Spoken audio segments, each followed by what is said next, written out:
You're listening to the Monday Night Community Show with Daniel on BRFM. So we are out and about here at BRFM and we're aboard LV21. Pavey, it's always good to come along and speak to you on board. Same here, Daniel. Lovely to see you again.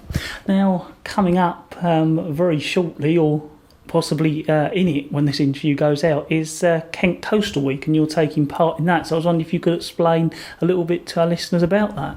Kent Coastal Week is a whole region-wide, week-long, amazing opportunity to go around, visit venues, take part in activities that are all this year kind of inspired on the theme of coastal Kent and the changes around it.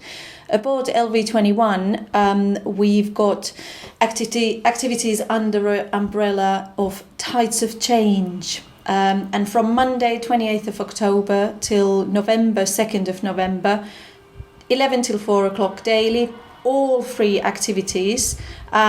We've got lots of exciting nautical stuff happening on board.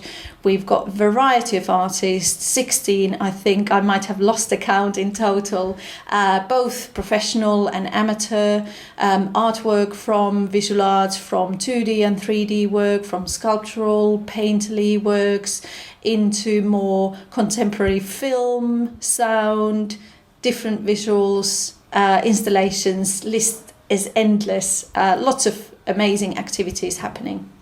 One of the things I like is if you're interested in art, you not only get to see the art, but you get to see the boat. And if you're interested in marine and boats, you get to see the art as well on something like this. Yeah, I think LV21 really offers herself as a unique venue that isn't your traditional white cube gallery. It is a very unique space with characteristics in each of the cabins throughout the different decks, and I think the artists who are showing work throughout the week have really used that to their advantage, so that it's very site-specific installations and hanging off work. So I think people will find it that the artwork looks at home in this setting. So I was just wondering if you could refresh our listeners on the title, when it's on, and also perhaps your website, so they could have a little look at some more about it. Certainly. Tides of Change takes place aboard LV21, which is moored at Gillingham Pier in Gillingham, Kent. We're open daily from 11 a.m. till 4 p.m. All our activities are free, our entry is free, and all the materials for our exciting workshops are free. These workshops are suitable for all ages, and we are part of the big Family Arts Festival, which takes place nationally during the half term. We've got, just to mention few, we've got workshops on Wednesday 30th of October, working with artist Laurie Harpham, building sculptural collage portraits, and you get to take away your own portrait afterwards. On Thursday 31st, we'll be focusing on radio, so being on radio waves really. It's an opportunity for people to meet our current artist in resident and community resident, Colin and Jim, and hear about their Lookout project. Lookout, by the way, is one of the projects funded by Creative People and Places Out of the Ordinary programme, which some of your listeners might be very familiar with the programme. And then on Friday, 1st of November, we'll be doing more big draw activity. I say drawing, it's not really drawing. We'll be ripping paper and making landscapes with artist Fiona Spirals. For anybody wanting to find out more information about the workshops and the activities, they can go onto our website, which is lv21.co.uk, and on the front page there's a link to Kent Coastal Week activities. As always, it's good to speak to you, and thank you very much for telling listeners all about what you're doing at the moment on board LV21. You too, thanks Danielle. Looking forward to seeing you on board. So we are talking to some of the artists aboard LV21 who are taking part in the exhibition that's on at the moment. We're joined with Fiona now. Firstly, thank you very much for taking the time out to speak to us. Thank you. Now, I was wondering if you could perhaps give us a general introduction into your work firstly. I'm a collage artist, and I work by ripping up climbing magazines and making pictures of the Medway and the Thames. I like long, flat land, seascapes, old wrecks of boats, sunsets, anything.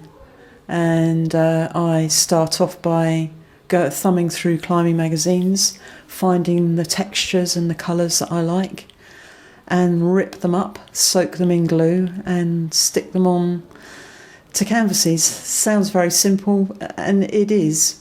It takes a while to get the hang of it. So it's quite a contrast that you're using, I suppose, images from climbing magazines, but the stuff you're doing is very sea influenced. Yeah, that's right. Yeah, it is strange, but the textures that you get in a climbing magazine are amazing. The colours, just everything about them. So you will find lots of little climbers in my pictures and bits of climbing gear, a carabiner. You'll find a foot or a hand. I also use RSPB magazines as well. So you'll find a bit of a bird or a foot or something. So it's the kind of work where you can step back and see the whole thing, but if you're going close, you can pick all these little bits out. Yeah, that's right. To view the pictures, it is better to be standing back from them, because then you get a real sense of what the picture's about. But when you go up close, you can then see all the little detail. So could you tell our listeners a little bit about what they can expect to see on board LV21 of your work? On this occasion, I've brought pictures of the Medway, Medway sunset.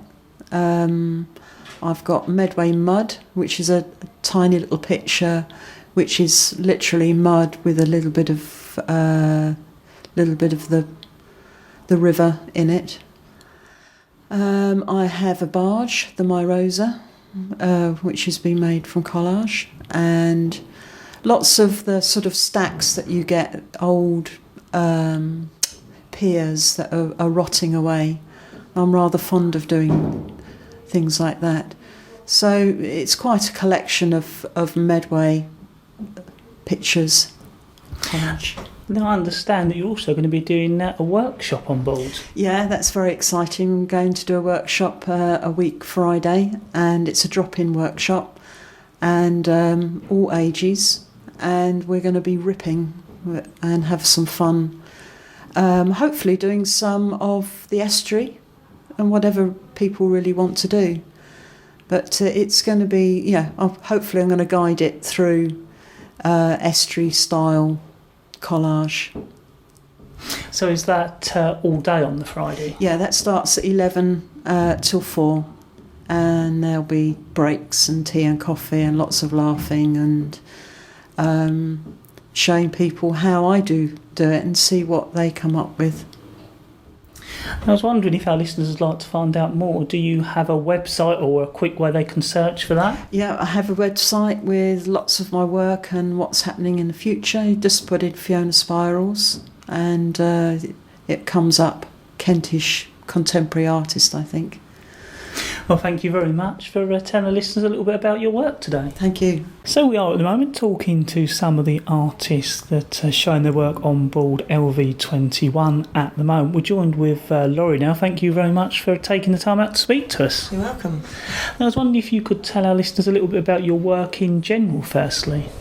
Well, I trained in ceramics and glass, but I tend to use the found objects that I find on the north coast of the Isle of Sheppey and incorporate those into my work, and intending to sort of wander off with wire and wood at the moment. So showing your work here is ideal then?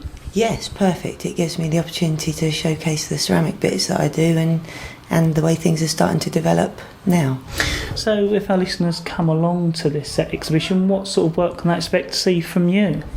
Most of my work's based around birds, to be honest. If they come along on the Wednesday of the 30th, there's a free drop-in workshop, and you can come along and try and represent yourself and your family members using some of the found objects that I'm going to bring along, and get the opportunity to photograph it and turn it into a card to take away with you.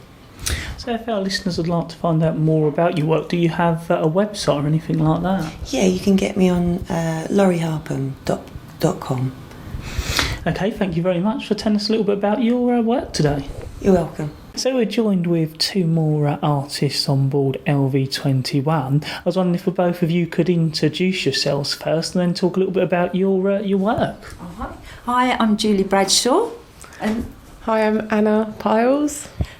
My work really, well, our work actually, Anna's work, is to do with the tide and the changes that tides bring, and about our walks really, isn't it? It's about the work we do with where we found objects with driftwood and bird skeletons and dog skeletons and things. Any skeletons we can get our hands hold of, Yeah, and so this is an installation piece with sound, and also we'll be showing, hopefully, we've had a few technical hitches, but hopefully it'll be fine.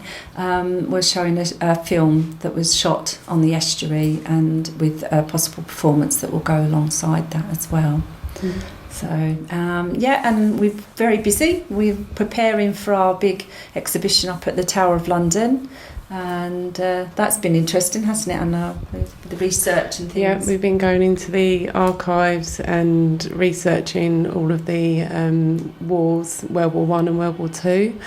And it's just been an amazing experience being able to look at the objects and read the diaries and letters from these people. It's just been amazing. So, I bet it's one of those places where once you get started, you don't realise how the time's flying by. Oh yeah, literally we was there for a lot of hours, wasn't we, researching, but you wouldn't have ever thought it, because it was just so inspiring and lovely to see, wasn't it? We had to remind ourselves to eat and drink, because once you're down and actually in there, you don't want to come out again for a bit. Yeah. So it's quite difficult. You think, oh God, hours have gone by and we've had nothing to eat, nothing to drink. You're so engrossed in everything, and even when you're like holding the items, and you just sort of thought, wow, this is like 100 years old or more, and you think even you can almost like your fingers tingle, don't they, from the sheer thought of that alone. It's just there were moments when it was we'd be reading letters that obviously where they were informing that their son had died or their father, or and it was quite hard, wasn't it? We got quite tearful and had to stop a couple of times and say, this is quite sad what we're reading. But then you'd see other things that are really funny, and that was the difference. I think that's hopefully what our work will reflect in the installation piece. We both feel very... How the human nature can pull through anything, It's really... Just the normal people becoming heroes and doing amazing things that you would just never think you would be able to do. It's very good, and we were so privileged we were allowed to stay and sleep at the Tower of London, which was an amazing experience. We didn't see any ghosts, unfortunately, but but that was amazing, wasn't it? And it is. We're hoping that the work reflects how we feel about that. It will be to do with remembrance, and it will go over the Remembrance Weekend, and hopefully we'll have quite a few visitors. Yep. Well, it's quite interesting, your work, because it's all about creating an atmosphere, isn't it? I understand. Yes, it is, and we use sound as well, don't we? And sort of old clocks, usually ones that don't work, but then we bring a sound to that room through the old clock. Very fascinated both are, aren't we? In things that the fact that clock has stopped working at that time, and life goes on and things happen, and so we sort of play around with that quite a bit, don't we, really? And then obviously we've got all the collections of bones and that we've been collecting over many years, little bird bones and seagulls and things, and they obviously become part of the work as well.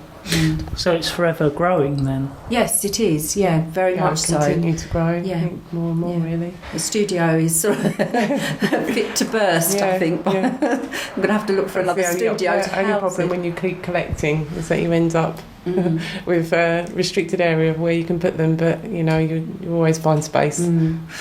So is it a problem knowing what to keep and what not to keep? It is sometimes, because everything's interesting, absolutely everything, and you see when we think, even if it's not what we need now, it might be what we need later. So that's what you think about all the time. So we think, we'll keep that.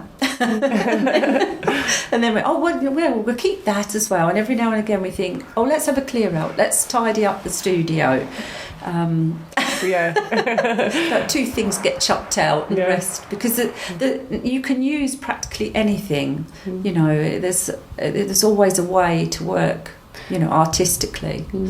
But the fact that we've also do murals as well alongside, obviously we've got all our designs going on to do with those, and you have to have places for that, don't you, as well? So lots of different things that we've got going on, but and that's the more traditional side of things. Although we do absolutely everything from graffiti style murals to Renaissance looking cherubs and fairies and things like that. So. Anything really we can. We're working on a horse at the moment. Somebody wanted their horse painted, and we're I can't remember the horse's name. Buddy. And he's beautiful. We like to go and meet the animals if we're going to paint them into the murals, and he's lovely, isn't he? Yeah, so he's really nice. Again, very privileged because we both love animals and being with them, so that's a good part of what we do. Yeah. Do you have a website where our listeners can see more about your work? Yes, we do. It's I've forgotten. Oh my God, it's yolasite.com. I think it's Julie Bradshaw, yolasite.com, I think. Right. I'm not very good at remembering that sort of thing. Yeah, and we do have a Facebook page called Bespoke Murals, and we do put on there not just about our murals, but anything that we do. We like to sort of update so people can see whereabouts we are and what we're up to. So say, for instance, about the Nut Tower, we put some photographs and things on there showing our progress with that. We recently did a week's residency in a school, didn't we, and produced a sculpture. Yep. The headmistress was lovely, and the whole school ended up closing and just doing art for a whole week, which was amazing.